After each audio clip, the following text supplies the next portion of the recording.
Warning, the Stone Age Gamer includes a lot of bad language. Cover your mother ears.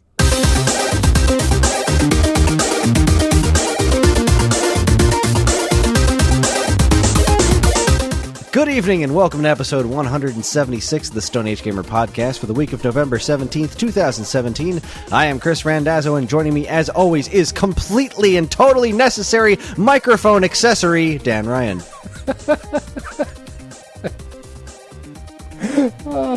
Yeah, I am. Never has an accessory in the history of gaming added more to a game than that microphone. Ooh, except the vitality sensor. That never came out, though. Profound sadness. Dreams. Dan and I will be continuing our ill-advised journey through every single Mario game. It's only ill-advised because we're tired. So journey through every single Mario game this week with part 3 of our Mario Retrospective. But before we go any further, here is your weekly reminder that you can email us at mail@geekade.com. Just include the words Stone Age Gamer in the subject line. You can let us know what you think of our show, what topics you would like us to discuss, whether or not I'm actually Daffy Duck in disguise. Should Dan cut his hair? Or just say hello, because we always want to hear from you, the listener. No, I'm not cutting my hair. Good plan. I mean, it's not a great idea. Like, the optics aren't ideal, but I'm still not doing it. Holding out. Holding out for something. So just a quick off the top here, want to issue a quick little apology for the last 2 weeks of technical difficulties. 2 weeks ago, our episode cut off at the 44-minute mark for some reason. It was some sort of error with uploading. And last week's episode, the commercials got all wonky. So our intrepid editor, Evan, is working on that stuff right now to overcome these technical hurdles for you, because he loves you. He told us so before this show. He said, you know what? I want you to let the listeners know that I love every single one of them. Deeply. Truly. Madly. Thank you, Anakin Skywalker. And you know what? That was more believable. You saying those words, totally more believable. Well, Kris, as we all know, I am a fantastic actor. You are superior to Hayden Christensen in every conceivable way. Every conceivable way. I mean, that guy just sucks on toast. It sucks on everything. Doesn't even have to be toast. So, Dan, how are you? I'm good. I'm not Hayden Christensen, so things are, no one, like, hates me because, like, I ruined their favorite franchise, like... Or their favorite character. No, it's been, what's been interesting is that, my children have decided that they wanted to play Pokemon Go again. Like, this is just now a thing that we've recently picked back up. And, like... You know, when it came out 7 or 8 years ago, which now that Trump is president, everything feels like it's just so fucking long ago. But that was like last summer, right? And it was just, they weren't quite independent enough to, like, I couldn't really trust them to, like, hold my phone and walk on the sidewalk and not, like, wander off into traffic. But they've hit that age now, so, like, we were sitting here at the house the other day, and it was like 10 minutes before dinner time, and I pulled up Pokemon Go to, like, show my daughter, like, what I had hatched during the day, and I was like, oh shit, there's, like, a legendary thing, I think, like, down the street. Put on your coat, fuck it, let's go. And, like, so my daughter Katie and I, like, ran out of the house and, like, ran a block away and, like, caught a Skarmory, and, like, we're super excited about it. I don't even know if that's a legendary or not.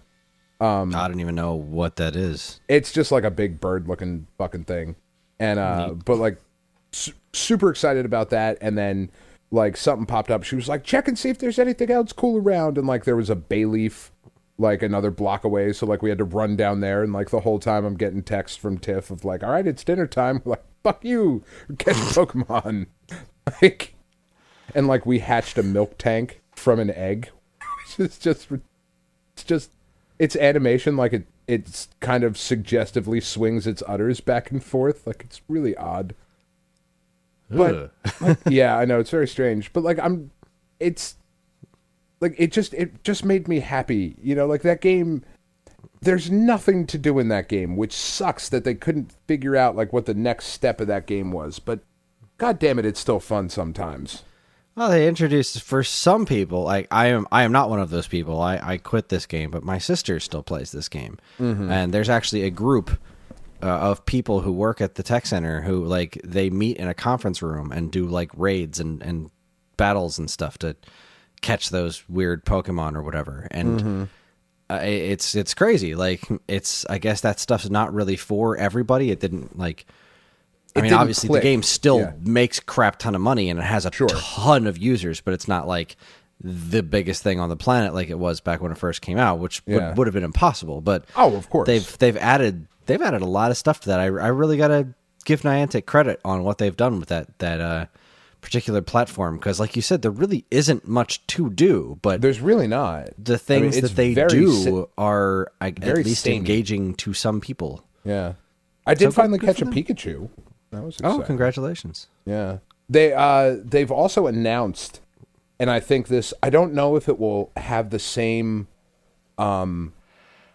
like kind of global impact that Pokemon Go had, but they are going to do Harry Potter thing? The Harry Potter one with Fantastic Beasts. And that's also kind of awesome.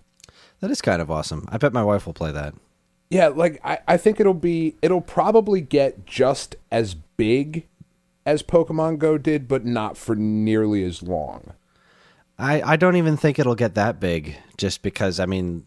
Really? I mean... Harry Potter is absolutely huge, but it would be like making Super Mario 64 again, like, with an equally popular property, you know? Like, at the end of the day, they've already done this. So, the initial novelty of Pokemon Go wasn't even like...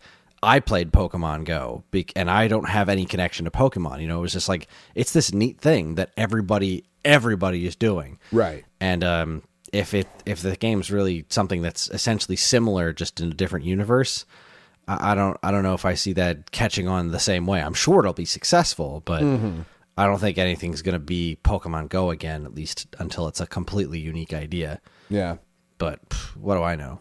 I don't know. Very little, to be honest. Very, very little. Very little. You would think 176 episodes into this show that we would have stumbled on something that we knew a little bit about, but no. It's all bullshit. I mean, just really, you don't even have to listen. Just Wikipedia, whatever the fuck our topic is, and then there you go. Just read it.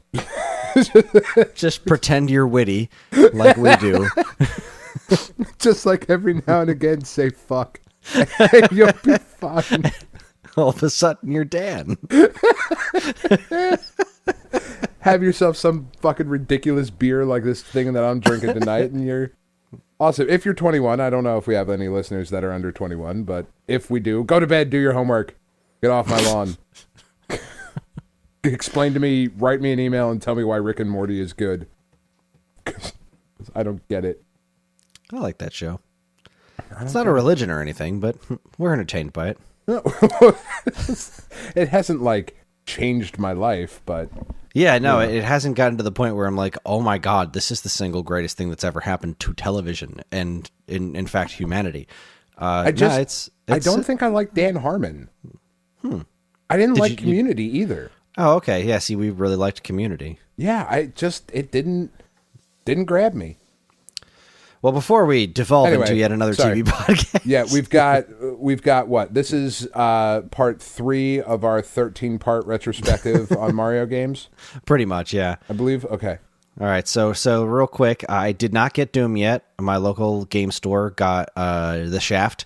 They were not able to get Doom on Switch for day one, and which they still is haven't weird gotten it because, like, who is making a Shaft game now and shipping that instead of Doom? I Like, don't know. was it the Sam Jackson version or the 70s version? The Sam Jackson version. Oh, that one just wasn't nearly as good. It lacked a lot of the charm of the original. It did. It was still good. It was still a good time. Like, Right. I was entertained by that flick, but to make a game out of it now, this very seems- strange. Well, I mean, they did it with odd Fight Club. choice. You know, stranger things have happened. EA does weird things. They really do. Riddled with microtransactions. Just loot boxes everywhere in that. And if you don't buy them, Sam Jackson threatens you. It's buy my fucking loot boxes. That's my Sam Jackson impersonation. It's almost like he was here on the podcast with us. It's so accurate. So they say they're going to get it on Friday, and I am excited to get it still. And that'll be your weekend. It will be, and that's the thing. Like, I didn't have any time to play it anyway, so I'm not really missing it. Right. The only other game time that I really spent was, you guessed it, on Super Mario Odyssey. No shit. And I finally made it to New Donk City, which might be it's not even might be. It's probably, it's easily my favorite 3D Mario place ever. Really? That place is ridiculously fun. It's just running around and finding all sorts of weird stuff all over the place. And but the thing with New Donk City is the actual mission that you're on. So New Donk City it seems to be just an evolution of the city that the original Donkey Kong took place in. So there's like the pink girders and stuff wherever there's construction. And Pauline is the mayor. And I was running around and I found like a billboard with some graffiti on it, and that graffiti was the art from the Donkey Kong cabinet, which was freaking awesome. So you get you get there at first and it's all raining and you have to finish one thing, and then Pauline gives you this set of missions. You have to go find a bunch of musicians because they're having a city festival. So I find all these. Spoiler alert, in case anyone's wondering. I find all the musicians one by one, and they're just kind of like hanging out, playing music on street corners, and you go up to them, and they're like, "Oh yeah, I'll be in the festival. That sounds great." And so you eventually get all the musicians together. Is it the members of Toad the Wet Sprocket? It is, actually. That's awesome. It's 3 Toad members and 1 president of the United States of America. They couldn't get the chick from Letters to Cleo. They just couldn't. So each piece the of the breeders were busy. I can do this for hours. Let's not. Each piece of the like each musician you get plays a different instrument, and as you bring them back to the hall where the music's going on, they're playing the Super Mario Brothers theme, and like they keep adding to it with whatever instrument they play. So that's pretty neat. But you eventually get all of them, and then you have to do this other little side mission to restore the power to the festival, because like there's some big power outage. And then you get to play the festival, and it might be the single most delightful thing I've ever played in a video game. Like, I was smiling ear to ear the whole time. It goes into a 2D segment, which they do a lot in the game, and there's all these fireworks going on in the background, and Pauline is singing that song that was in the commercials, the Jump Superstar, the Mario song that she's singing.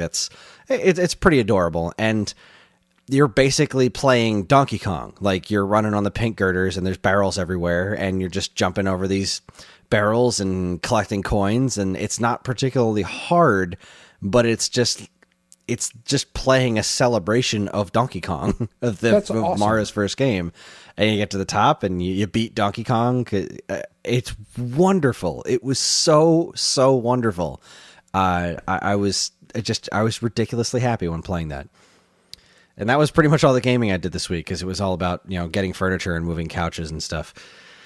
So I'm tired, which is exciting, but it is very exciting. But yeah, I'm beat. So the only other thing I want to talk about real quick before we get to our Mario retrospective is, and I meant to bring this up last week and I totally forgot. There was a guy that decided to try and, I don't know if he was trying to troll me or whatever, on the Stone Age Gamer Facebook page. And so I write for this Stone Age Gamer blog, and I have a lot of fun writing it. And it's a blog. It's just a bunch of opinion pieces that I throw up there because they asked me to do it, and I was happy to do it because I will always take an opportunity to talk about video games. Right. So I wrote this thing about Double Dragon 4, and in the Facebook post for it, I said, do you remember something along the lines of, do you remember that there was recently a Double Dragon 4? And this guy by the name of Andrew Neal took the time out of his day to go on the Facebook page and say, recently is not, this game came out back in January. Recently was not, that's not recently. It even came out on Switch like in September. That's not recent either. And so wow, I looked at that and I said, okay, good point. That was my response. I said, good point. And then I went back into the headline, and I changed the word recently to earlier this year. Because okay, sure, I see where you're coming from. You don't have to be a jerk about it, but I'll be fine. Let's do it that way. I'll just change this, and you can be happy. And his response to good point was something along the lines of, yet another reason why Stone Age gamers should just stick to selling games and stop doing everything else. And I was like, whoa, buddy. Wow. So I questioned him on what are all these other reasons that you were talking about. And trolls, Chris. And I also explained the definition of the word recently. And he just kept getting ruder and kind of coming back and saying like, oh, you're pretending to be a journalist or whatever. And, you're not a games journalist. You're nobody. And I was like, I never claimed to be a journalist or smart. Have you ever heard me claim to be either of those things? Daily, actually. Daily. So That's I wrote how this. Most of our communication, like every email you send me is like from the offices of Kris Randazzo, games journalist, super fucking smart. Like that's I wear your my tagline. I'm super smart cape everywhere I go. You pretentious son of a bitch. So I just calmly and politely and entertainingly, like I made kind of a joke out of these responses. And one of my responses was relatively long, and it was great. I shared it with my friends on Facebook. I was like, look at this troll. He's like trying to troll me, and I'm having a good time with him because he keeps telling me I'm not smart, and he keeps coming back with these really stupid answers. And his response was eventually to go back to his original post and say some people like to try to pretend they're smart by making TLDR comments trying to prove that they're better than you, but then the original poster just deletes the whole thing, smiley face. I was like, oh, well, you sure proved your point. So, and then like I went to respond to that and he blocked me. Like he personally blocked me. That's awesome. So I couldn't respond to him. So then I switched over because I'm an admin of the Stone Age Gamer Facebook page. And I said, and then you realize that the Stone Age Gamer page can't be blocked on its own page.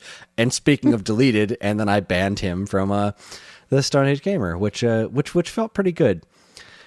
You wield your power responsibly, Chris. I don't drop the ban hammer. Like, I really don't. Like, the page is automatically set. If anyone ever wants to comment on something, the page is automatically set to not post comments that have curse words in them. Right, which is why I don't comment, because I am a child and I can't not say shit, fuck, balls, dick, or tits, and, like, I just can't do it. It just can't do it. So if you've ever posted on the Stone Age Gamer Facebook page and seen your post just isn't there, it's nobody deleted it. It's just kind of an automatic setting. I think because it's a store and it's that kind of a thing. But yeah, I try to be nice. And this guy. So if you're online and you see Andrew Neal posting some malarkey, just tell him he's a jerk, because he is. Or, I mean, just ignore him, because, like, that's what you do with trolls. Yeah, I know. You ignore them. Sometimes I ignore them, but sometimes it just gets to me that they really think that they're right, you know? And that I feel like is the biggest injustice of all. I can't live with the notion that somebody comes at me with something that is so incredibly wrong and then thinks that they're right just because they got the last word. Well, no, I mean, if it's anything like, my recent interactions, it's just because they're relentless. Because they're relentless. Stop. Oh boy! All right, so let's go. Now that's I just really wanted to mention that, like, it just made me really happy. That guy Andrew Neal made my day. That was such a fun time. You're feeding the trolls, Chris. Yep, good times. This is why I'm glad nobody reads anything I write. I don't have to worry about any of this shit. I got nothing. All right, so here we are. It's 9:00. I want to do this in less than an hour. So here we are. We're gonna do 2000 to 2009. All the Mario games released. Let's jump right in. Are you ready? I am. Okay, so the first three, I'm going to lump these three together because they're all kind of released around the same time. We're talking about. No one's played them. And yeah, none of us have played them because they never came out in America. The last game we talked about in the previous episode, I think, was the Mario Artist Paint Studio.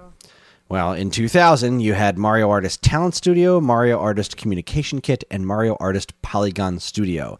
Their ties to Mario are similar to that of Mario Paint, where they utilize certain assets and or sound effects from Mario games, which is how they kind of click in there. Plus, they have Mario in the title. Talent Studio, boy, these are friggin' weird. All right, so Talent Studio is a game where you can kind of create characters with like really realistic faces, and then you can put them into like prefabricated, extraordinarily Japanese videos. So that's weird. And then you can take those. So Japanese, if they were made by an American, they'd be incredibly racist. Yeah. That sort of like thing. I watched Okay. one before the show that was like this one dude who was driving a car super fast, and then another dude who was walking down the street whistling Totaka's theme, and then the car got close and he did like a Power Rangers pose and punched the car into the sun, and then like he got super big while the other one got down and bowed to him and got super small. And that sounds about right. Yeah, that was weird. So that's Talent Studio. You could then take those creepy-ass creations that you made in that and send them to other games via the Communication Kit, which was basically like an online, I used the word online very loosely, some sort of structured thing that allows you to transfer all your stuff from the different Paint Studio, Talent Studio, Polygon Studio to one another through some sort It of was an Ethernet extraordinarily cable? defunct service. That's not even close to around. And then finally you have the most interesting one, I think, is the Polygon Studio, which is pretty much what it sounds like. It was a game that let you create and manipulate your own characters made of polygons. That actually sounds fun. Yeah, it's pretty neat. I mean, it's basically just an art program. I'm kind of sad this doesn't exist elsewhere, where you can just kind of create a bunch of polygons and try to make characters out of them. Because I'm sure, and granted, I haven't played it because it's on the friggin' 64 DD, which was only released in Japan, but I can imagine that if it's anything like Mario Paint or some of these other, first-party Mario games, not the weirdo, like, edutainment typing things, Right. it probably did a really good job of explaining to you how to do it and make it look decent. Like, it probably had that Nintendo polish to it. It sounds neat. I would have loved to mess with maybe it. similar to like 3D Dot Heroes. Yeah, you know what? I think less focus on like an adventure game afterwards, but like something similar I to guess similar to that. Because that you create your own characters, right? I think so. I've never actually played it. I'm not entirely familiar with it. I really wanted to play it, and I never got around to buying it, and then it just kind of disappeared off of my radar. All right, so let's see. Next up, Mario Tennis. Not Mario's Tennis, mind you. Right. This is Mario Tennis. No apostrophe S here. This came out also in 2000 on N64 and Game Boy Color. I don't know very much about the Game Boy Color version. No, I've never played that, but I did play a ton of the 64 version. Yeah, because it was, what was it, Hot Shots Tennis? No, it was Hot Shots Golf. What was the tennis one? Virtua Tennis. It was Virtua Tennis was Sega's one. Right. Crap, because this was Camelot that did this, I think. PlayStation didn't really have a tennis game. Are you sure there wasn't a Hot Shots Tennis? I feel like there was a Hot Shots There was, Tennis. but I think that wasn't until like PS2 or 3. Yeah, you're probably right. It might have been, I think it was later, because like Virtua Tennis was all the rage. And is still awesome to this day. Like Virtua Tennis is still a good time. True. But Virtua Mario Tennis is Tennis awesome. did a very good job of not getting too ridiculous with the Mario-ness of it. Like it wasn't which so they over did the top. later in the Mario Tennis games. Right. This was just still a tennis game first. Yeah, so unlike Mario's Tennis on Virtual Boy, which was just a tennis game with Mario characters in it, this started to add some of those features, but not enough to take away from a really solid tennis game that's underneath. Right.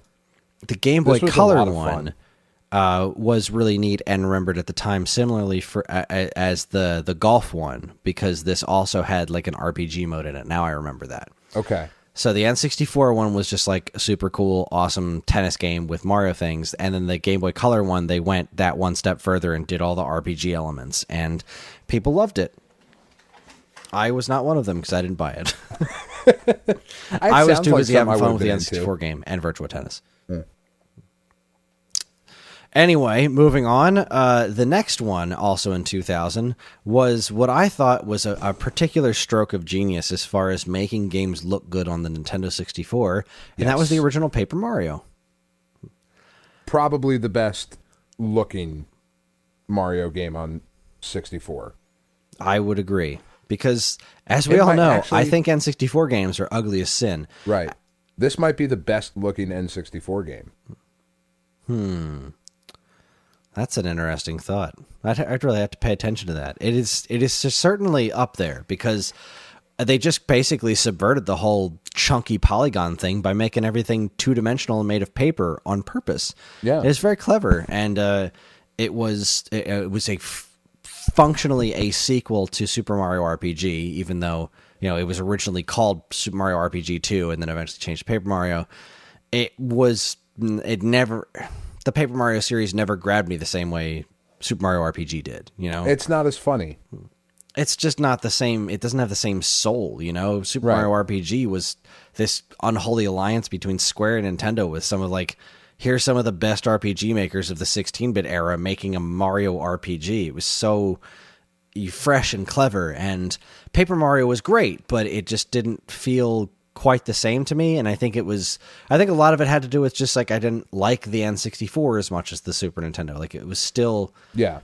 there's just something about holding that controller, and I don't know, it just missed the mark barely for me. I did really enjoy it, but not a ton, not as much as a lot of other people did. Right. I would agree with that.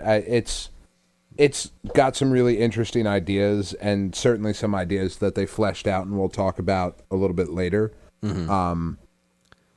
But yeah, it was missing sort of that little magic touch that Squeenix brought. Well, shit, it wasn't even Squeenix at that time. Yeah, it was just Squaresoft, at that point. But yeah. All right, so also the last one released in 2000 was Mario Party 3 for Nintendo 64. Ugh. It was more Mario Party. Is this That's the cowboy hat one? No, that was that? I think that was 2, was the cowboy hat one. I fucking hate that picture the most. I don't know why that one bothers me so much, but it really does.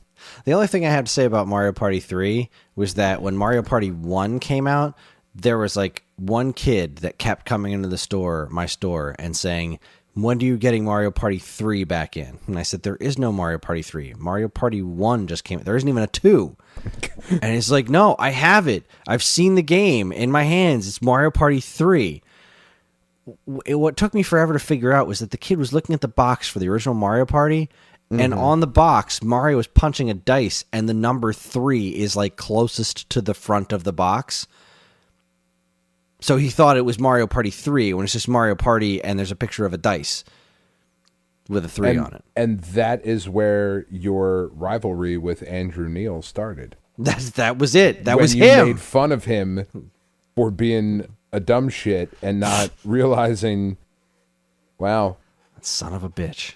goes back. It's deep, Chris. It is. Deep, Moving you're a on to horrible do you person. have music for this? Do you have music thoughts top 3 or whatever? Or? Oh yeah, sure. You're not doing of that anymore? 2000? Yeah, let's do 2000 because we're about ready to move it on 2001. So hit us with 2000 real quick. All right. Number 3, Maria Maria, Santana featuring the product G&B. It was a good fucking song.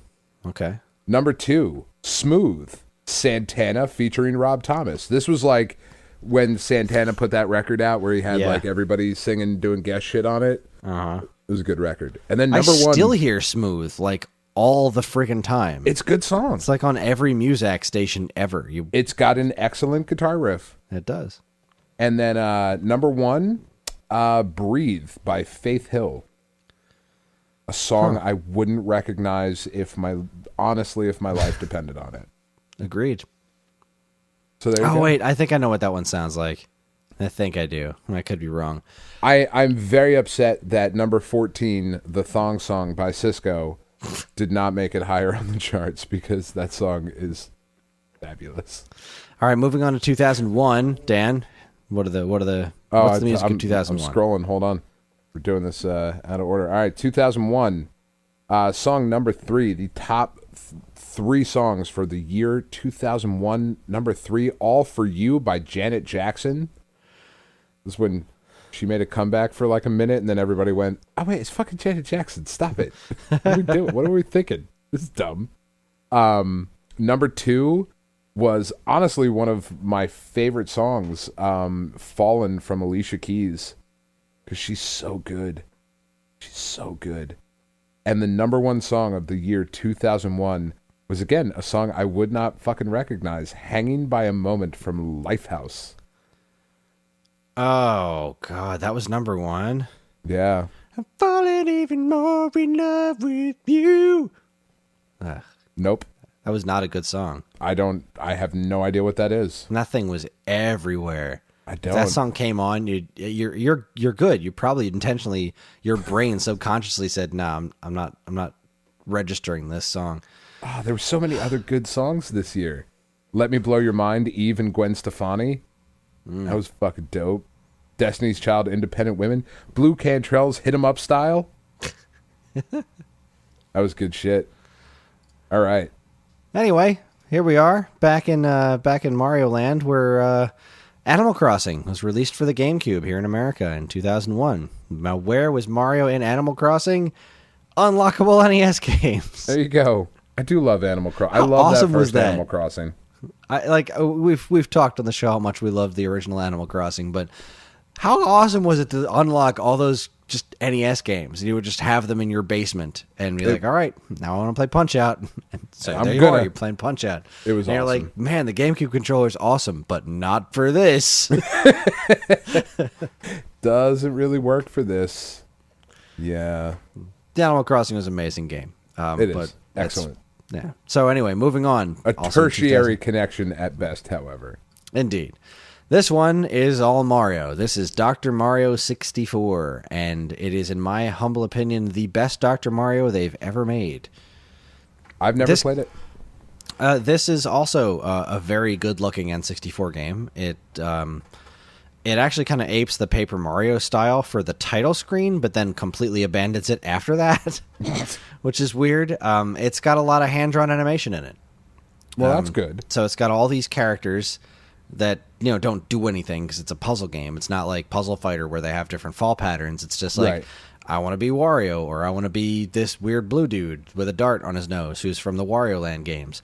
Like, it just has this whole cast of characters, including Dr. Mario, and they all have this, like, hand-drawn animation look to them. It's great. And it had 4-player mode. It had intelligent use of garbage. It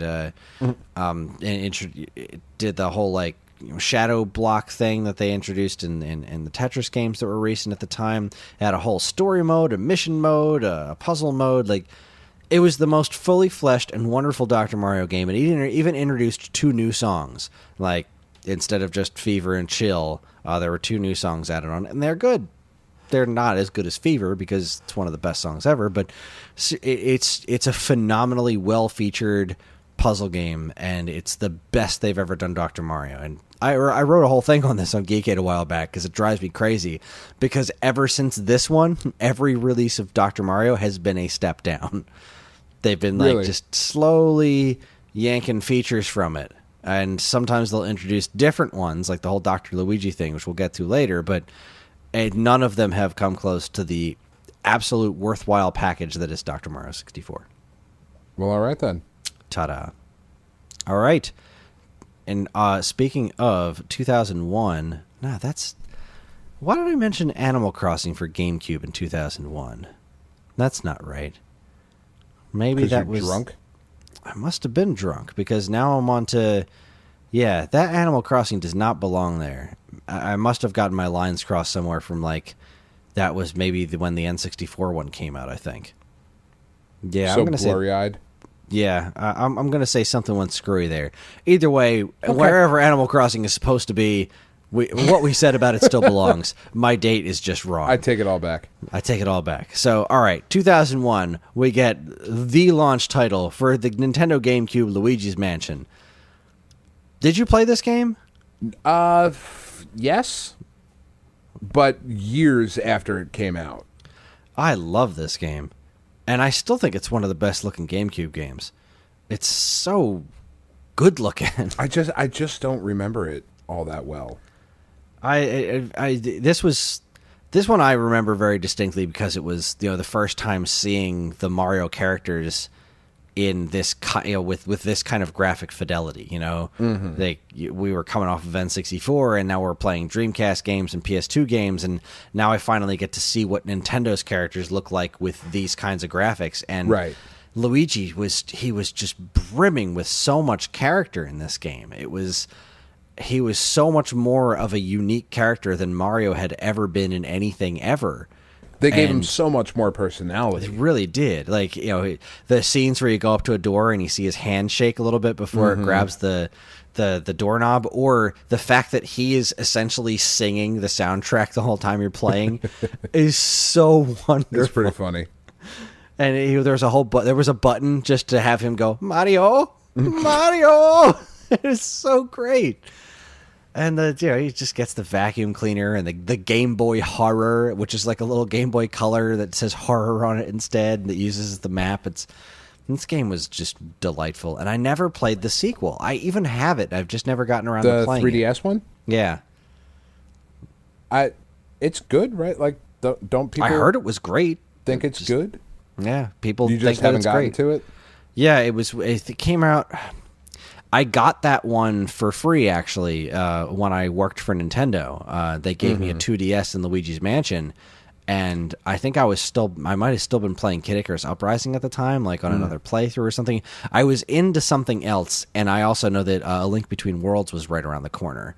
So I think that's why it just kind of fell through the cracks. I should really go back and play that game, because I love the original Luigi's Mansion. It was a great game, and Mario's appearance in it is, he's essentially the damsel in distress. He's which like is stuck kind in a of painting awesome or something. Yeah, this is the game that Mario's missing should have been. Right. This was an actual Mario's mission is missing, and Luigi goes to save him, and it's so delightful. Of course, Luigi would wins a mansion in a contest he didn't enter. That's I love the premise of this game. Yeah, it's pretty good. All right, I sincerely dislike the professor's name, or the doctor's Dr. Professor Egad. Egad. Ugh, stop it. That's so dumb. And the poltergust. That's dumb. I love that ghost vacuum, the poltergust. Oh, God. Delightful.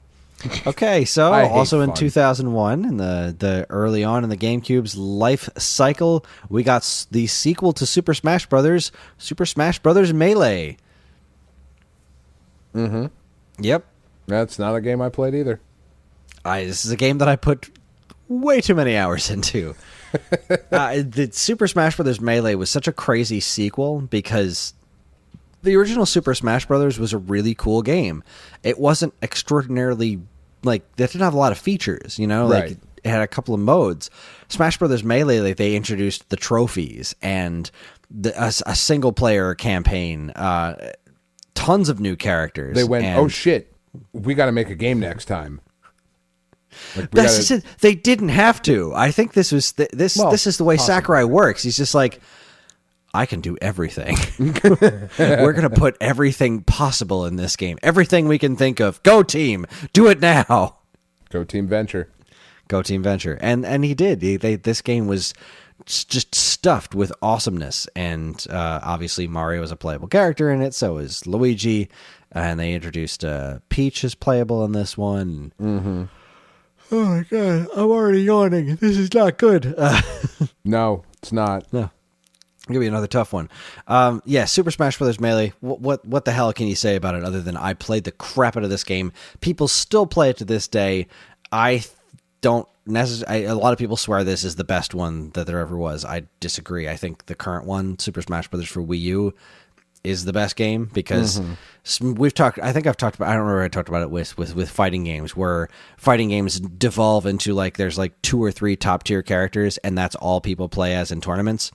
And when you look at a tournament of Smash 4, people are all kinds of different characters because that's how well balanced it is.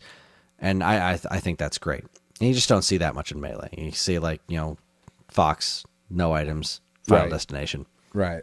It was a little bit more balanced overall. Yeah. But it's an amazing game, and I love it. All right, let's see. Next up, 2001, still Mario Kart Super Circuit, the first portable Super Mario Kart game, and I freaking loved this one too. It's very good.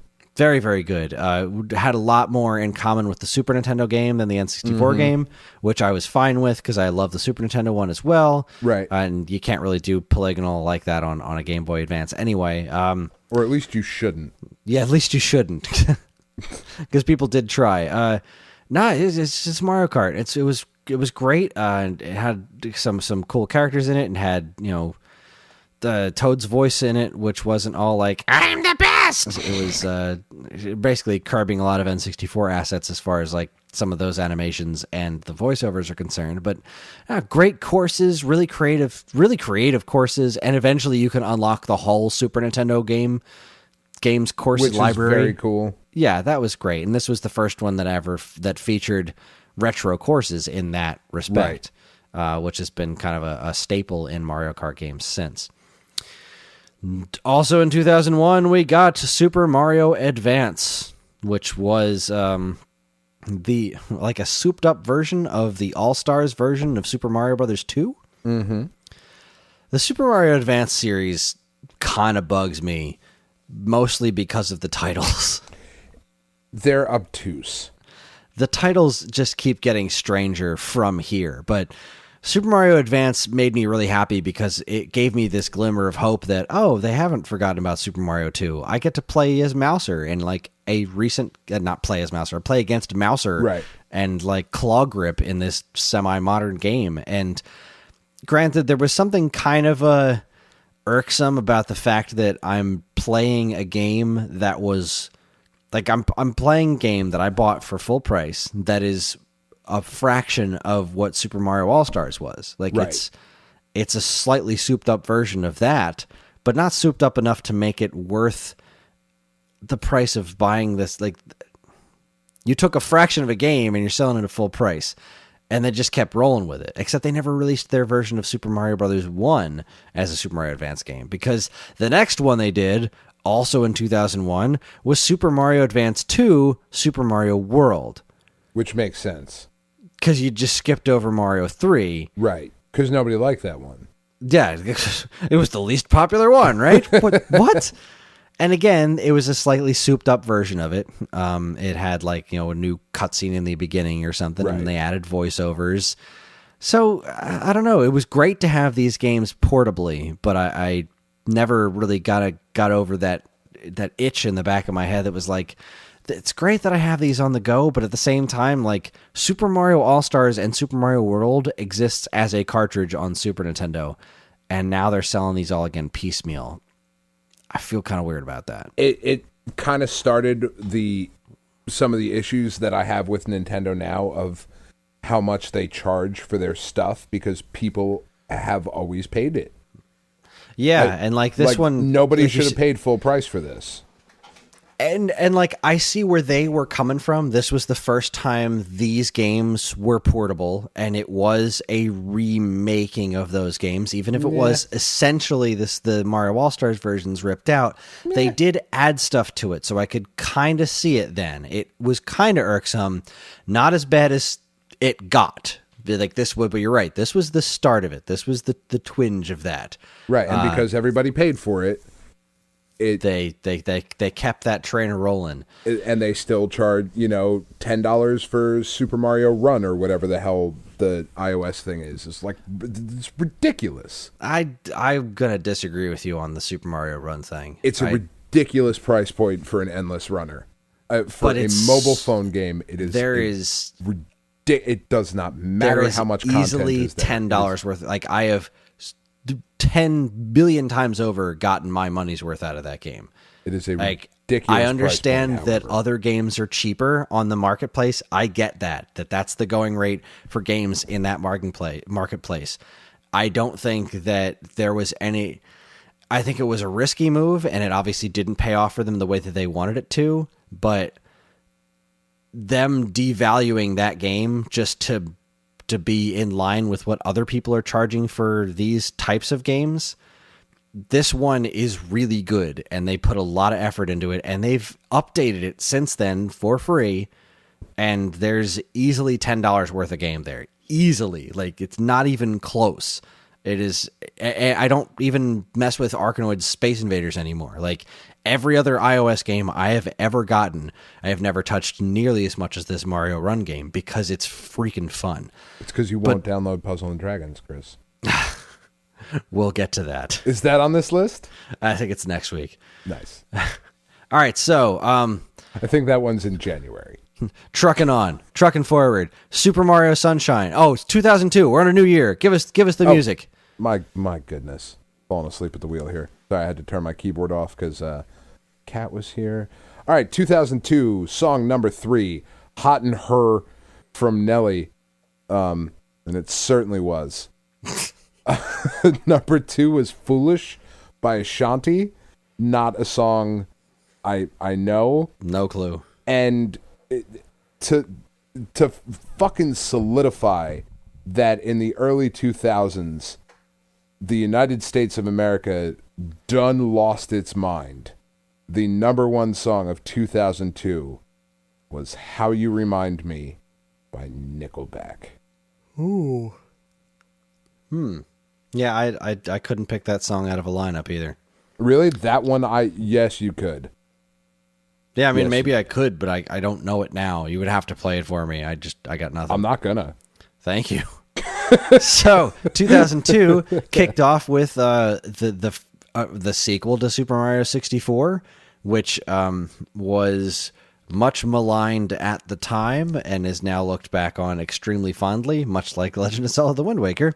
Right. Super Mario Sunshine came out, and boy, what a weird game this is. So strange. And you're right. People hated this game. It was very divisive. It wasn't as divisive as Wind Waker, because, Wind Waker was, people wanted a gritty, realistic Zelda game, and they got a cartoony game. Right. Super Mario Sunshine was a Super Mario game through and through, but it was also like you had this water jetpack thing, and that was the game, like with this water jetpack, and people really just wanted more platforming, like in Super Mario 64.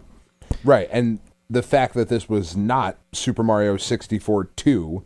Yeah, it wasn't. Really pissed a lot of people off. It did, and now it's funny retroactively. Like, now this game is like praised beyond belief, and I think probably more so than it should be, because look, I do think this is a great game, and I loved it at the time, and I still love it now.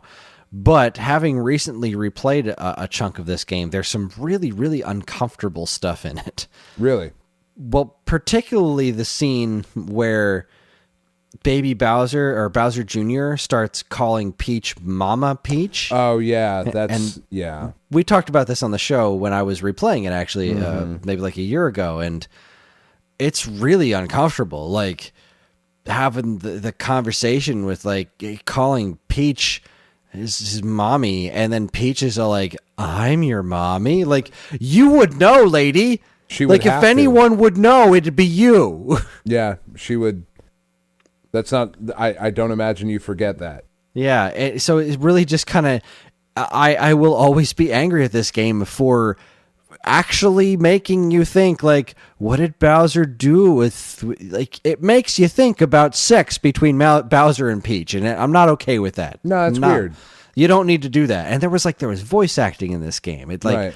It tried to and go it's a little. just if that's the thing I want to see, there's plenty of websites I can go to scratch that particular itch. Yeah, I don't want that in my official Mario games. Yeah, So it's a little uncomfortable weird to to make play. that canon. And there's some weird stuff, some weird camera issues from time to time. But all in all, it is a very solid game. I think visually it's very nice, particularly the water. The water effects in this game are just unbelievable. And my thought of why this has never been ported is because the GameCube had those analog trigger buttons that were so unique, and they were tied very specifically to this game with the way the water shoots. But there was so little in this game that actually required that. Like, I feel like they could just do a light spray, heavy spray with a very little effort and really accomplish the same thing. But did you play Sunshine? No. Didn't the water pack talk? Yeah, Flood was alive.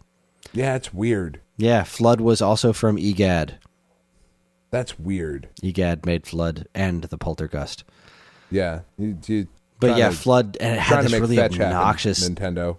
Really obnoxious voice too. I think that's like Mario. I was going to say. I thought that was like the one of the chief complaints that I remembered of like, not only is this not exactly what we wanted, but like, I've got Tingle here fucking pissing me off. It was really obnoxious when it talked. Now, granted, once you actually got into the gameplay, it rarely interrupted you to do cutscenes or anything. Mm-hmm. But every now and then there were these bits, and it was just like, why? There's this whole weird subplot where Bowser Jr. turned himself into like Shadow Mario that didn't even look like Mario. Like it was shaped like Mario, but he was this weird shadow creature. And Mario's standing right over there. Like, how dumb are the people in Isle Delfino to be like, that's clearly Mario using this paintbrush and painting all over the place, even though he's like has flesh-colored skin and overalls and is not a blue shadow monster. Game's ridiculous. I should never have to call into question the plot of a damn Mario game. No, you really shouldn't. Because that's not what anyone's here for. No one's here for a story. No. Well, I am, and that's why I've never liked them. That's because you're insane. Well, I need the narrative to make sense, Chris. And you know what? And sometimes the narrative does. You know, New Super Mario Brothers U, we'll get to that later, I think has my favorite Mario story ever. Like, the whole story is, oh, they're all going to sit down and eat a cake. Never mind. All the airships show up, punch the cake, beat the crap out of everyone, steal the princess, throw everyone into a tree, and that's the story. Like, yeah, Bowser shows up, steals the princess, and that's it. Or was that the one where it was... one of them was as simple as, like, they're all standing around, and somebody walks up and says, hey, look over there, and they steal the princess, and that's the story. I can totally back that. I don't need this weird Super Mario Sunshine Bowser Jr. thinks Peach is his mom. No, grossness. Next up in 2002, we got Mario Party 4. Now let's never speak of it again. Also in 2002, this title hurts me to say. Yoshi's Island Super Mario Advance 3. Nope. Try again. Put that one back in the namerator there, Nintendo. If you remember on Super Nintendo, Yoshi's Island was called Super Mario World 2 Yoshi's Island. Right. So this is technically Super Mario World 2 Yoshi's Island Super Mario Advance 3, which is not even the dumbest of the names yet. No. But, whoa boy. And for a time, this was a reasonable substitute for the original Yoshi's Island, which I've gushed on and on about it being, I think, is an absolute masterpiece of a game. Right. This, it was a portable version, and it was very toned down because there's no Super FX chip on the GBA. So there was a lot of emulating of those effects that wasn't as good as the Super Nintendo game. The sound was a little different, a little tinnier. It added the modern Yoshi like effects instead of the like Super Nintendo whatever the hell that sound's supposed to be. Mm-hmm. So it was it was a pale imitation, and not even that pale an imitation. It was just a slightly anemic imitation of the Super Nintendo game. But it was still played great. It was still a very serviceable portable Yoshi's Island. But again, way too expensive. See, this one didn't bug me though, because was. No, I don't know that it should have, because this was basically like buying your HD remaster for whatever price that they released it at. Yes, GBA games were $40. Price. I don't know. Sometimes they are. This was buying a game that wasn't that old, but is now portable, and this was also a fully featured game that was never like released on some sort of compilation. Like this one, I didn't have a problem with the price, because this wasn't something that was already re-released as a compilation and then cherry-picked out to be sold separately. This was something that was just a new version of a game that existed elsewhere with new features. I get this one. I'll defend that price on this specific one. I will not defend the title. The title, however, can go pound sand. It can. All right, 2002, Game & Watch Gallery 4. We've talked about the Game & Watch Gallery games before. This is a GBA version, so the graphics are slightly prettier. It's still just a collection of super fun, catchy Game & Watch games redone with Mario characters in them and better graphics. Yay, All right. Fun times. So, 2003, give me some music. Number 3, Get Busy by Sean Paul. I don't know that song. Number 2, Ignition by I'm Going to Piss on You, Kelly. And Okay. that's his official middle name. And it's a weird choice, but oddly It's on his birth certificate. You think we would have seen that coming, but Yeah, you would have thought, but who would have known? And number 1, Into Club from 50 Cent. Fitty. Go Shorty. It's your birthday. We're going to party like it's your birthday. Is that what that's from? We're going to sip Bacardi like it's your birthday. And you know, we don't give a fuck. It's not your birthday.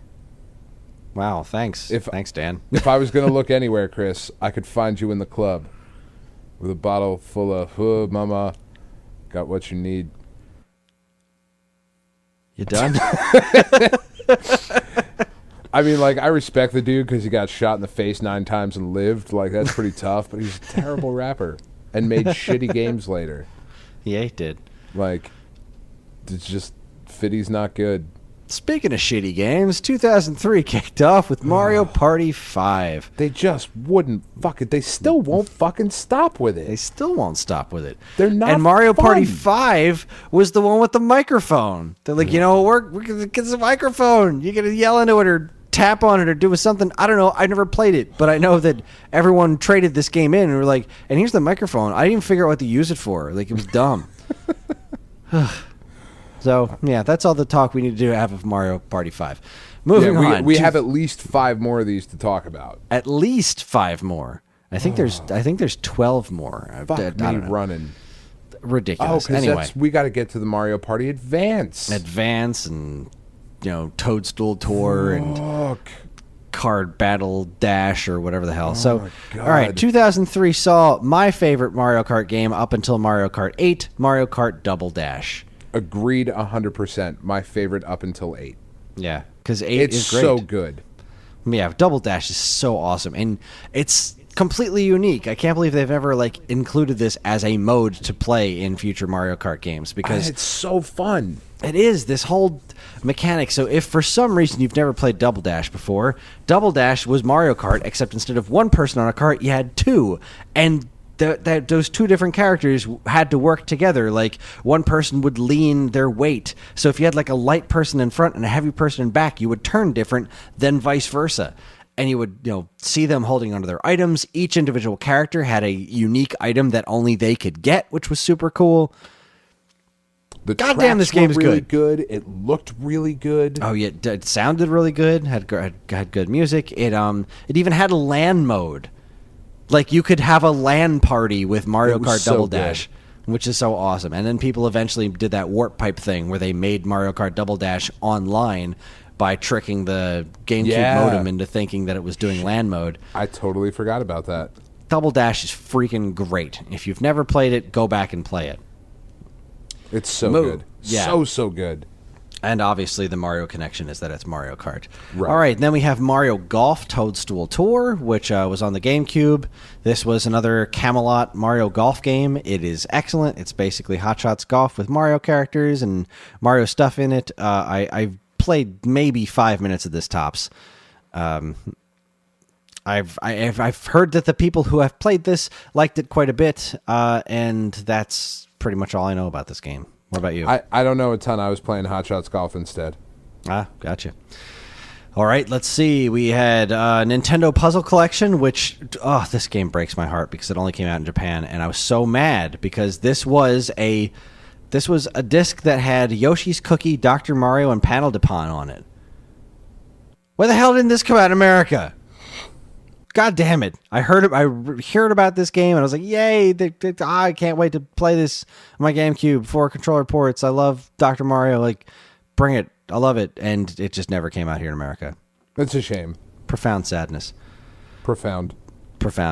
And now we have, oh boy, all right, Super Mario Dance 4, Super Mario Brothers 3. Right. So this is wrong on a couple of levels. This was the fourth Mario Advance game that, if we're numbering them, went 2, 4, 5, 3. Mm-hmm.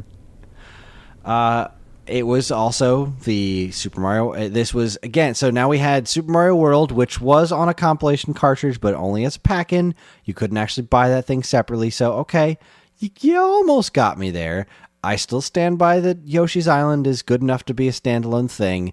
But now we're right back to cherry-picking a piece of Super Mario All-Stars, plopping it on a cartridge, and calling it a day. No. Because Super Mario Bros. 3 is phenomenal, but if you're just looking at content, Super Mario World is more game than Mario 3. By a lot. And Super Mario World is like, it's such a legit sequel to Mario 3. It's weird having Mario 3 come after Mario World. This was such a strange title. But people were so excited. They were, and I was one of them. I know you the were. reason was because the new shit that they added. Right. This time, they did, like, I guess the equivalent of DLC back then. What makes this game so fascinating is that this game came out after the e-reader came out, and they sold these packs of cards that not only had new levels in them, which were so cool to play new Super Mario Bros. 3 levels at the time, but those new levels included power-ups from other Mario games. Mm-hmm. So, like, you could play the level of Super Mario Brothers level 1-1 and get a leaf and fly around in it. Or you could do a ghost house in Super Mario 3 style that had Super Mario World music in it, because ghost houses weren't in Super Mario 3. And you could get the feather and have a cape attached to the Super Mario Bros. 3 sprite. It was so weird and so interesting. And there was that weird thing where they included the white supremacist Mario power-up. Yes. Very strange. That was very weird. Just goose-stepping all through the Mushroom Kingdom. It's very odd. You press the button, he goes Sig Hail. It's yes, don't tread on Hammer me Brothers flag. suit was cool, but yes. It was oddly predictive. Yeah, very, very strange. So yes, this was a fascinating game, and they did re-release this on Wii U Virtual Console, actually, and they included all the e-reader stuff. Again at full price. No, this was like, Yeah. it was like $8 or something Way on too Virtual much. Console, something like that. Way too much. I don't remember how much GBA games were. Really, you think $8 is too much for a Game Boy Advance game? Yes. How much do you think is fair for a video game?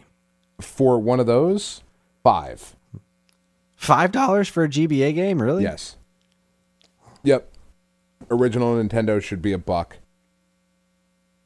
Super Nintendo $2.50. See, like I would argue that it really has to go game by game, but I mean, because yeah, like Balloon Fight is worth $1, but I don't think Super Mario 3 is not worth $5. No, it's not.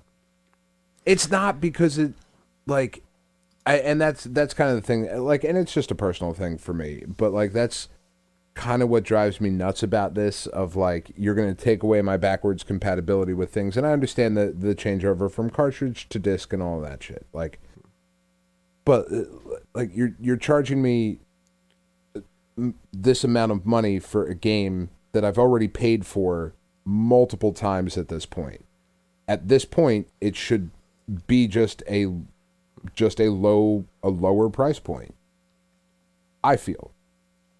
You know what I mean? Like I am excited to buy the Shadow of the Colossus remake that's coming out for PS4 because it's only going to be $40. If it were $60, I wouldn't buy it. Mm-hmm. You know, and that is a complete remake of the entire game. You know, with all the modern trimmings and trappings and all of that, and it's, you know, it's a $40 game. It is a budget title for what is considered quote unquote budget for, you know, modern consoles. I don't know. $8 feels like too much. And a lot of that is because, you know, we've gotten spoiled by the mobile marketplace of like full-fledged games being 99 cents or free with microtransactions, you know, and like I understand that there's not really a way to do that with with Super Mario Advance 4, Super Mario Brothers 3 in 3D. You don't want adding microtransactions and stuff like that to it, but you've sold this game 15 times at this point. Fucking 250. Moving on. Well, for us who have bought it, but this is also a new market. Like, there are people who had never played Super Mario Brothers 3 before when this came out. So this is a new opportunity to sell this game to people who've never played it before. And it's not the NES version. It's a version that has all this other extra stuff tacked onto it. It is essentially your HD remaster. So $250. So what about Chrono Trigger? How much should Chrono Trigger cost now? $5. Really? Yeah. $5. It's a Super Nintendo game. Yeah, but it's huge. There's a ton of content in that game. So just because it's old, it should be worth less? Yes. That doesn't make any sense. It does. So, I'm not buying a physical thing. Because that's the thing to me, like when you're dealing with this, like a physical copy of that game is a different story to me, or just a different idea. Like it's just a digital download. So when if I want to buy the original Iron Man movie on iTunes and it costs $20 or whatever, that movie should cost less? Yes. Because it's old? Yes. I disagree. And that's okay. I just don't think older stuff should cost as much digitally. Obviously, like $5 compared to the $50 it was when it first came out is less. I bought Mario 3 when it first came out at $50. And, well, my parents did. I didn't buy it. But now on Virtual Console, Super Mario 3 is $5. That is a fraction of what it cost when it first came out. But by your argument, Super Mario Brothers 3 is $5. Super Mario Brothers is $5.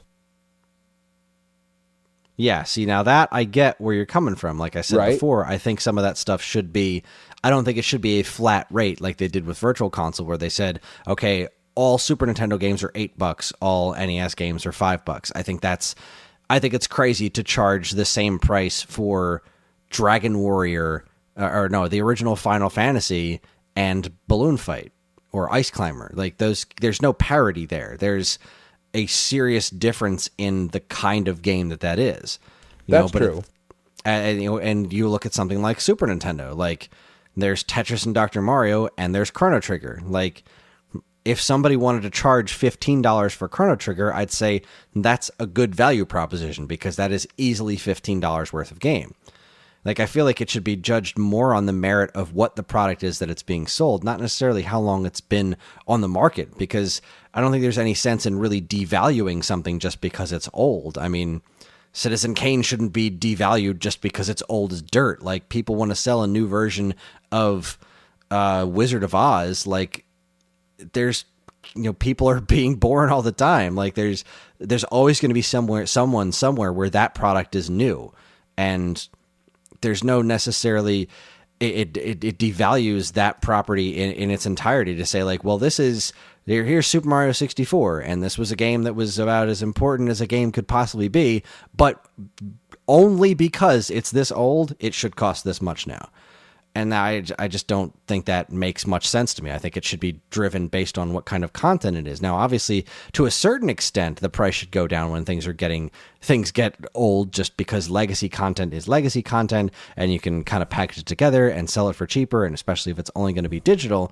But at the same time, going all the way down to $1 is...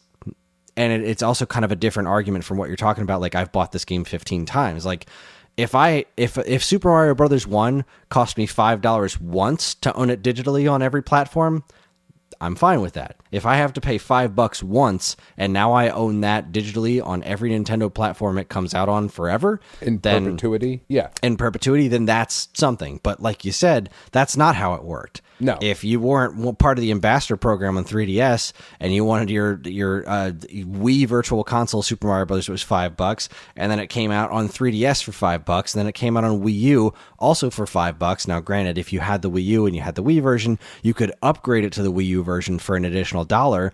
But at the end of the day, I already paid my $5 for this game. Right. I have it on this very console, and you want to charge me $1 so that I can switch it over and not have to switch over to Wii mode in order to play it? That's kind of nasty. And that I will completely agree with you on. But I just don't think that something should be completely devalued just because it's old. Well, and see, that's the thing. I don't necessarily disagree with your point. However, I'm imagining, right, that if I'm sitting there looking at games that I want to play, and I say, okay, I want to play Chrono Trigger and I want to play Super Metroid. Now, if I buy both of those digitally, that's going to cost me almost $20. Mm-hmm. Or I could emulate them for nothing. That's one argument. Versus if Super Nintendo games are $250 for $5, probably going to buy them and not emulate them. True, but that's because you. That's just the world. But I don't think I'm alone in that. No, you're not alone in that, but you're also not.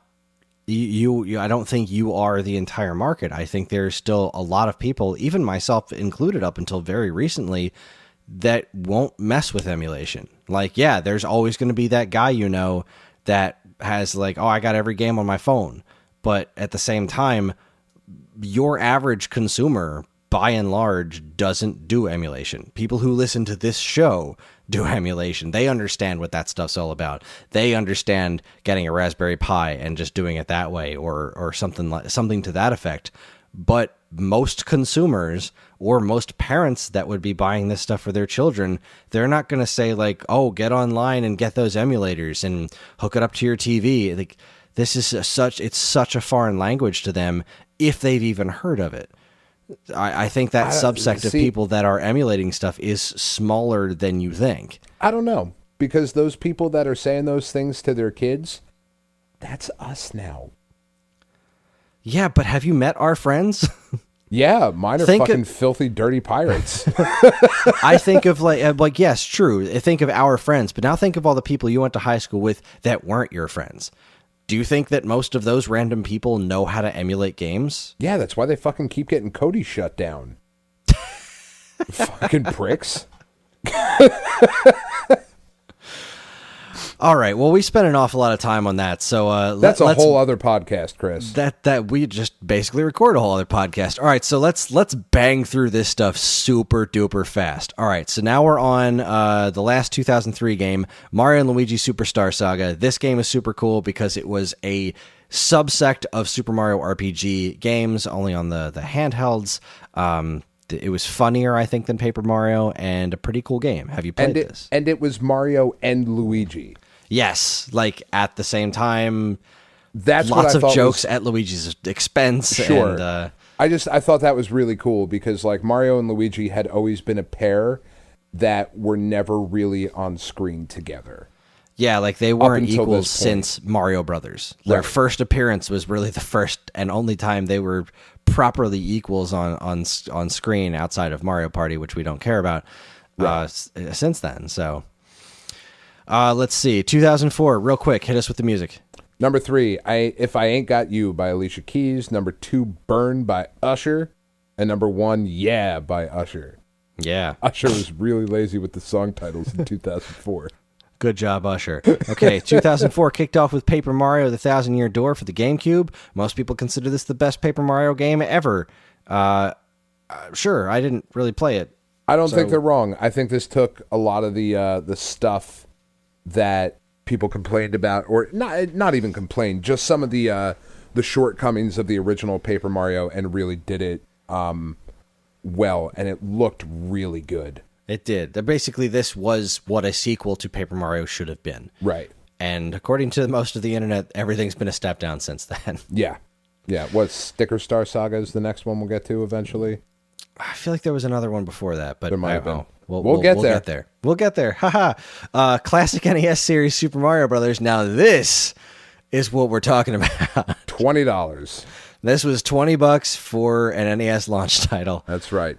And go fuck a duck. Yeah, this was a bad value right here, and I bought a bunch of them because of the collectability. Sure. And I admitted at the time that I was insane for doing so. Like, they were not a good deal. It was like, but they were in like this NES style packaging. The cartridges were the same gray as the NES carts. Like, that stuff was cool. They also did Dr. Mario and the classic NES series, and those were the 2 Mario titles that were released in that. So even The Legend of Zelda was not worth the $20 price point. No, none of those games were worth $20. None of those. Balloon Fight and Ice Climber, good fucking Jesus.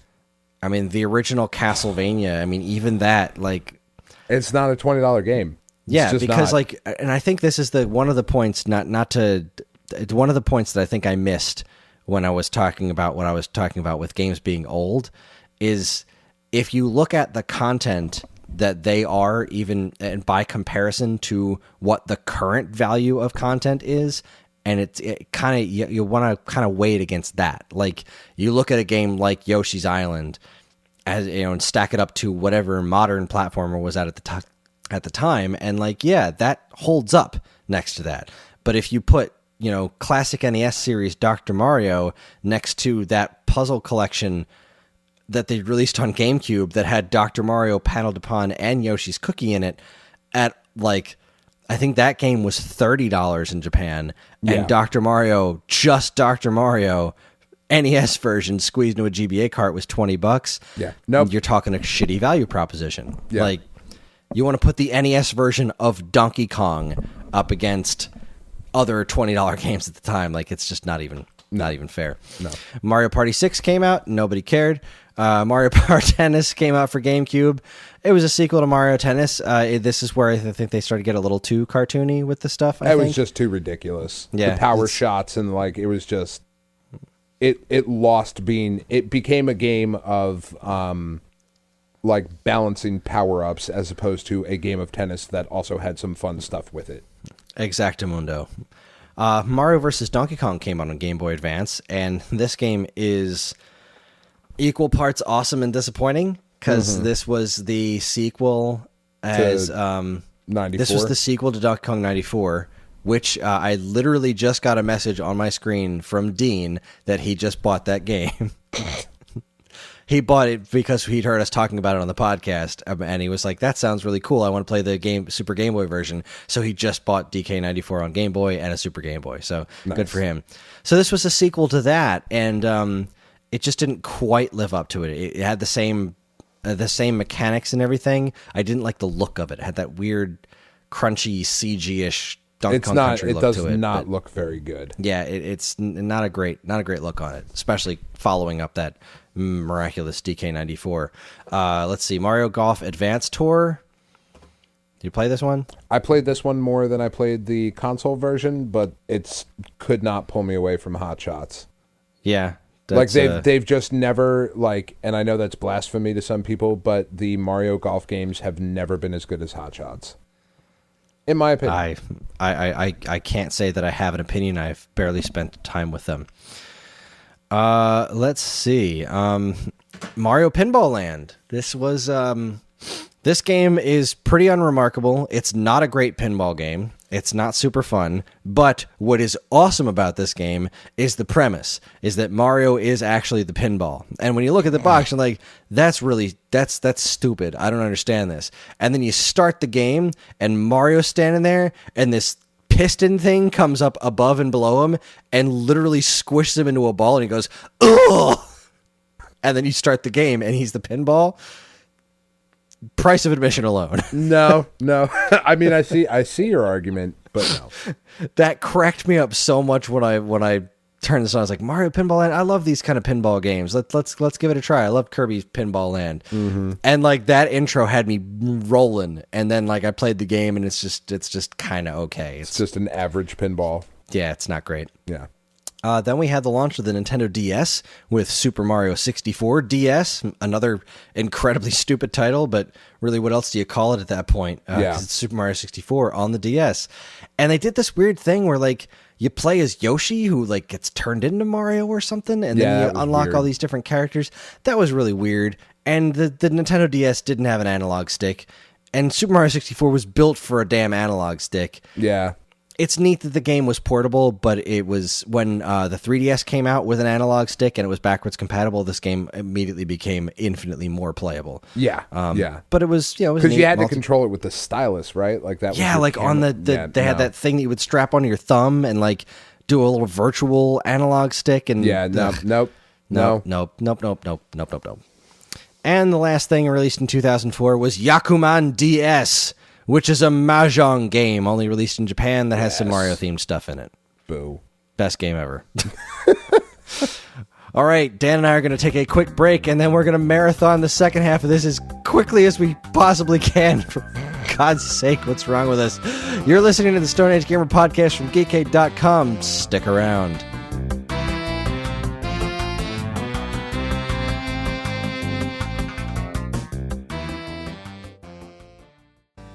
And now, here's a look at some of the other original content available right now at Geekade.com.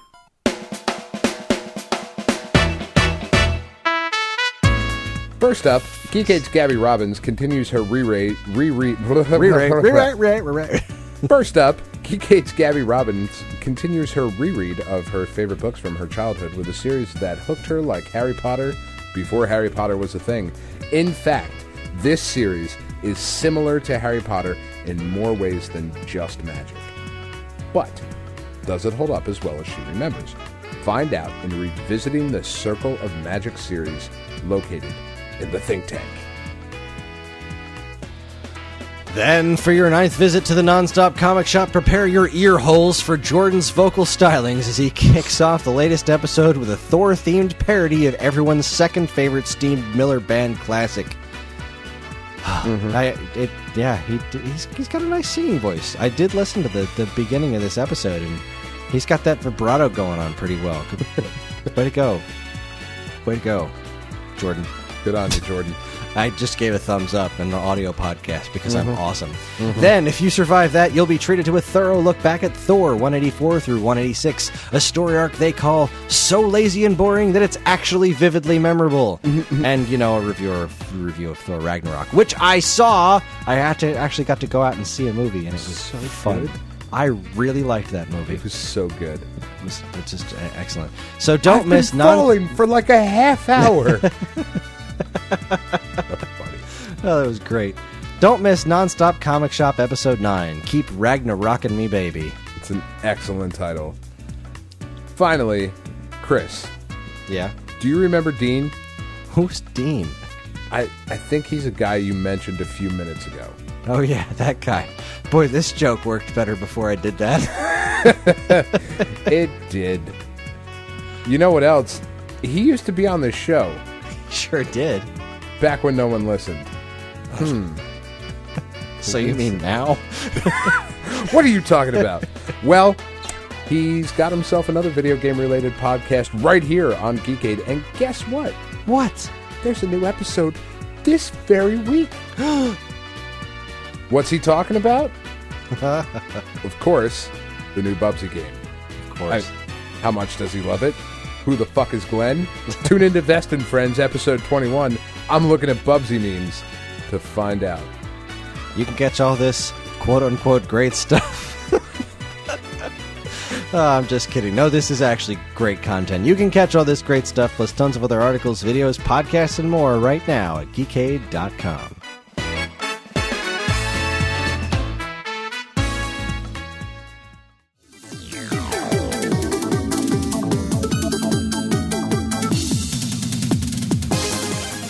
And we're back. Here we go. 2005. Dan, what was going on in the world of music in 2005? A whole lot of shit, Kris. Unfortunately, in 2005. And this, honestly, is probably the best reason that we decided to do this. Number 3, Let Me Love You by Mario. In addition to putting out all these video games, he was also putting out songs. Number 2 is possibly the greatest song ever written by anyone in the history of the universe, and that is "Holla Back Girl" by Gwen Stefani. And I stick by it. Fuck you. I hear you. It's no Baby Got Back, but I suppose I can respect your opinion. This shit is bananas. Bananas. Go bananas. Number 1 was We Belong Together by Mariah Carey. Oh. Yeah. Well, I'll tell you what doesn't belong together.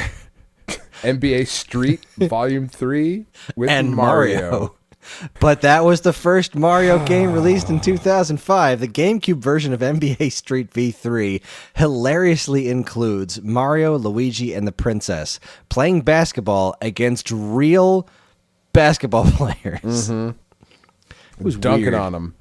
It was weird. It wasn't entirely terrible because the NBA Street had that slight twinge of like, this ain't real. Like, oh no, NBA Street was super fun and Yeah. super weird. And so like this wasn't all together bizarre. It was just like, it was one of the first times where you really have to think of Mario's proportions and be like, what is he? Yeah, this just doesn't work. Something weird here. Yeah. It's definitely slightly unnerving. He's but like a man-child. in kind of a very amusing way. Yeah. Like I was very amused by their inclusion in this game. I did not enjoy his tank top. Nah.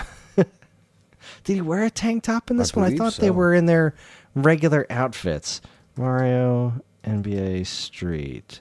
I thought they were just in their regular old outfits, but Or is it the tennis one where he's got the tank top? yeah, no, he's just wearing his overalls and shit. Oh, I'm sorry. Whatever I'm one- looking at the screenshots. it's so weird.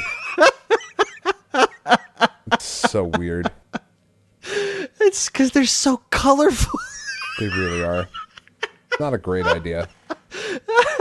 Oh my God, I forgot. I remembered this being absurd, but I forgot how crazy this is. 'Cause It is they absurd. They don't even look like they're in the same game. Like, No. they're there, but they look like they're blue screened in because it's just they're none of the color, like none of the realistic shading is being applied to these No. characters. They No. just, it's like Roger Rabbit. It is Sarah Palin levels of absurd. God, I love this so much. Oh my God. This is just Breaking ankles. just Google this. If you've never seen this before, you've just go on to Google and Google NBA Street Mario and just look at the delicious absurdity of how completely out of proportion these characters are. Of Mario just fucking crossing up Vince Carter. It's just weird. They're just rocking their regular outfits, except Peach, who's like skipped the dress and went with like a sporty pink outfit, which Yeah, I've seen she's her got use in some other. booty shorts on. Yeah, and like, but Mario and Luigi are just like, yeah, we'll do this in boots and overalls. We'll throw down on the street. It's like they were just walking through New York City and saw a fucking pickup game of basketball, and they were like, well, we do everything else. Let's go be good at this too. God, so funny. It's so weird. And then on the opposite side of the spectrum, we have Mario Superstar Baseball for GameCube, which was extremely fun. Was it? This game's great. It is great because this game worked like the original Mario Tennis, where it was primarily a baseball game with a couple of cool things thrown in. You know, like you could occasionally hit the ball out into the field and it would land in a warp pipe and then show up somewhere else. But That's at the kinda end of the fun. day, yeah, like at the end of the day, like I think this was the one that had you could pick a Goomba to be on your team, and then like he just shows up and there's a baseball bat floating near him. Like, well, how is he doing this? Well, he's telekinetic. Clearly, I think we all knew that. Mario Superstar Baseball is actually a shitload of fun. Me and my I've staff never had a played lot it. of fun with this game at Game Crazy. Very, very good Mario sports game, top notch. Then we had, boy, we're talking about absurdity. DDR Mario Mix. Mm-hmm. I played the shit out of this game. That doesn't surprise me. As I was attempting to, it was part of my one of my many attempts to be like, well, I heard people who play DDR lose weight, so I'm going to give this a shot. And I love rhythm games, and the absurdity of this game caught me. There's levels where you get to see Waluigi gracefully dancing, and it is unnerving to say the least. It's no Donkey Konga. Let's be honest. It's no Donkey Konga, but DDR Mario Mix is a a wonderful, wonderful experience. It is pretty fun. We played it in the store. This whole story about how, like, some asshole stole, like, it was Wario and Waluigi, I think. They stole the magic music notes or something, and Mario's gonna dance his way. It's just so stupid, but it's such a ridiculous game. It is so ridiculous. And speaking of ridiculous, following up the success of NBA Street v3, also in 2005, EA put Mario and Friends in SSX on tour. And this wasn't nearly as ridiculous as NBA Street. Yeah, because, like, you know, they're by themselves pretty much. Yeah. Like when they're skateboarding, or say skateboarding, when they're snowboarding down a hill, it's like, well, all right, so Mario's doing that, and it's just, there's nothing really to compare him against. He's not actually interacting with other realistically proportioned people, right? Which was, it works in New Donk City in Mario Odyssey. As much as I was kind of afraid that it wouldn't, it really works just fine. But it did not work in NBA Street. It's just hilarious. And but again, SSX is just fun. They're in the same outfits too. Yeah, including Peach is like, she's rocking shorts. Like, she's badass. She just doesn't even care. Like, no. She's like, I'm not afraid of cold. She's been kidnapped and apparently had sex with Bowser by this point of her career. She is simply out of fucks to give. just ran out of them. They're all gone. They're all gone. This is my bucket of fucks. Notice how it's empty? Indeed. We got Mario Kart DS, which was a spectacular Mario Kart game. Very good. Not as good as Double Dash, but very good. Exactly, yeah, not as good as Double Dash, but it was a DS Mario Kart game. It was they didn't hit us with like weird touchscreen stuff or anything. And this was, I think, was the one that had the mission mode, right? Yeah, I think this was the one that introduced that great mission mode, which they also didn't really come back with, which makes me sad. But yeah, Mario Kart DS was great. This was also where people figured out snaking on the online mode and basically ruined it for everybody. Yeah, well, yeah, fuckers. 2005 for the GameCube, Mario Party 7 came out. Yay. Boo. Also in 2005, Super Mario Strikers came out. I freaking love this game. My God, Super Mario Strikers is ridiculous. See, what I liked about Super Mario Strikers, did you play this one? Nope. All right, so what I love about Super Mario Strikers, first off, is it is probably the most violent Mario game next to Smash Brothers, because they didn't do the typical Mario sports thing with Mario Strikers, where they're just like, and here's soccer, but with some Mario things thrown in. They more combined soccer with Mario Kart. So all of the Mario-esque things that happen in the game are attacks. So you're like playing the game and you get like, oh, what item am I gonna? Oh, I get bombs, so I get to throw bombs at other players and then steal the ball and score.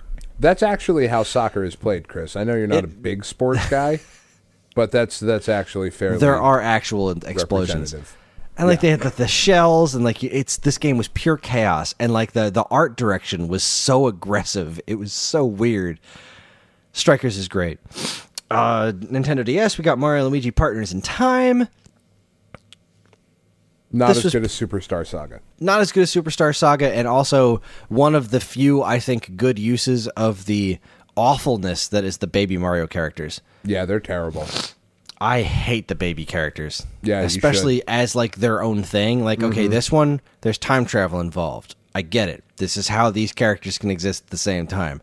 Yoshi's Island takes place when Mario was a baby. I get that. But baby Mario, baby Peach, baby Luigi, baby Rosalina, baby whatever the hell else thrown into the Mario Kart games as different... No, stop. No. Stop with the baby characters. They're dumb. Stop it. Now, we want to talk about a game with a bad value proposition. Yoshi Touch and Go for Nintendo DS. This is also an early DS game. Boo. And they charged full price for this thing, and they really shouldn't have, because while it is a fun game, it is a very simple game. Yeah, it's you touch the screen and he walks. Oh, this is the one where you're falling. Oh shit! Yeah, you're Baby Mario, and you draw like the clouds, and you're basically just trying to guide him to the bottom. It's a cool little game, but not a full price. No, that's a 99-cent download. Yeah, this is not something that should have been a mode in a different game. Yeah. But then we also go back to the Game Boy Advance, and we get the first portable Mario Party in the form of Mario Party Advance. I never played it. Dan never played it. Let's never talk of it again. Also on Game Boy Advance, because they were still hitting that shit pretty hard, Mario Tennis Power Tour. Did you play this one? I did not. Me neither. Moving on. Game Boy Advance. It's late. We got to do this. And 2005 was a big year. It was a big year. So we also got Dr. Mario and Puzzle League, which is exactly what's on the tin. It's Dr. Mario and Puzzle League in one convenient package for your GBA. It's a serviceable version of Dr. Mario, and it was nice to get a non-themed version of Puzzle League. Like they did the Tetris Pokemon Attack, Puzzle League, and Pokemon Puzzle League, and then it was just like, nah, screw it. We have characters for this. Let's just call it Puzzle League and call it a day. And they did, and yay. And then we had also in 2005 Yoshi Topsy Turvy, which was the motion-controlled GBA Yoshi game that was not great. Not terrible, but they did that cool. Entirely playable. Yeah, because they did that gyroscopic thing, and it worked amazingly for WarioWare Twisted, right? But not so much for this. Not so much for anything else. Yeah, no, thank you. 2005, the last thing that was released in 2005, we got Mario Kart Arcade GP, which is super cool and super weird.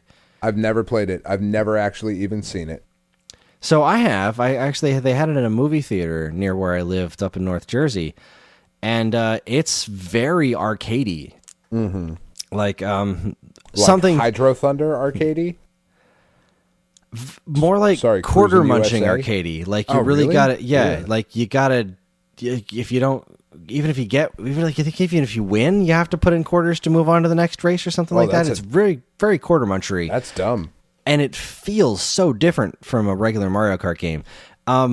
What used to be one of my favorite podcasts was Radio Free Nintendo from Nintendo World Report, and James Jones has gone on and on and on about the numbering of Mario Kart once they got to Mario Kart 7. They're like, but it's not the 7th one because there were the arcade games, and it's so stupid, and it's so awful. And it's like, well, no, because these aren't Mario Kart games, basically. These are a separate entity. Like, if you've played them, they shouldn't be numbered. They're not the next iteration of Mario Kart. They are arcade games completely. And I kind of get why these haven't been ported to home consoles, because they're freaking weird, and they're developed by Namco, and they've got Pac-Man characters in them, and the items act a little differently, and it's a cool thing. And like, I get it for something like you'll see them in a Dave & Buster's when they have that kind of like tickety system and whatnot. Yeah. That's neat. But when you're pumping actual dollars into it to play it, and it like you finish the race and like, all right, put another $1 in here to play another race, it's kind of obnoxious. But they're such a neat curiosity. I definitely recommend trying them. All right, 2006. Chris, I'm not going to lie.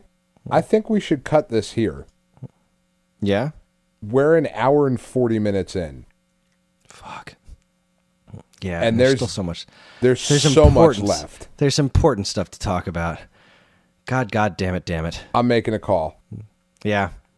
It's time to stop. It really, like, we're going to be here for another hour and a half, and nobody wants to listen to one podcast that long. There's too much important stuff to talk about. We're just going to blow through and be like, fuck it. Yeah, Super Mario Galaxy, that's a game.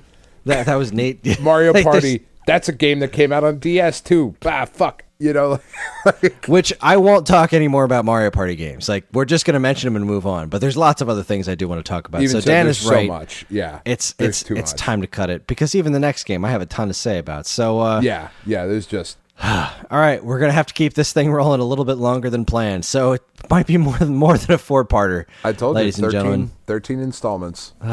Christ on a cracker. All right. 3 easy payments of $9.99 and 1 hard as fuck payment.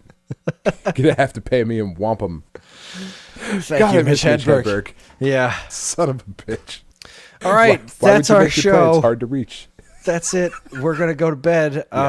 Join us next week for not the grand finale of our not 4-part Super Mario retrospective. We're going to keep this train rolling, I guess, until it's time to start talking about Game of the Year stuff. Mm-hmm. So, we're going to be talking about, in our next one, we'll be talking about Super Mario Galaxy, New Super Mario Bros. Wii, Super Princess Peach, and a handful of other games. Boy, that was fun, huh? It is. It's just there's so much. There is so much, and I thought there was going to be a lot to blow through here, but Nope. we go on that big tangent, and there's just a lot to say about some of these games. Yeah. So, once again, you can get in touch with us at mail@geekade.com, as well as all flavors of social media that we inhabit. You can like us on Facebook, find us on Instagram at Geekade, subscribe to our YouTube and Twitch channels for all our latest video content, and follow us on Twitter at @_Geekade. You can find us individually on Twitter. I'm at Geekade Kris, that's Geekade Kris, and Dan is at Geekade Kris, that's Geekade Kris. No, at Geekade Dan. If you're interested in more information about it, send your hate mail to Dean DeFalco at... If you're interested in more information about anything we discussed here tonight, be sure to check out our show notes. And while you're at it, you can also subscribe to this and any of our other wonderful podcasts on iTunes or Stitcher. Or if you're super nice, you can leave us a review, because any and all feedback is welcome and appreciated. We'd also like to thank our intrepid editor, Evan, for making the show listenable for all you folks. And we'd like to thank Mark TDK Knight for our show's theme song. You can check him out on SoundCloud and Bandcamp, or his website, which we have a link to in the show notes. Again, always remember to keep your eyes on Geekade.com for even more fresh original content. We're going to keep this train going. We're going to talk about every Mario game, goddammit. That's right. Be careful what you ask for, listeners. That's it, everybody. On behalf of Dan and myself, keep playing games. We don't fuck around.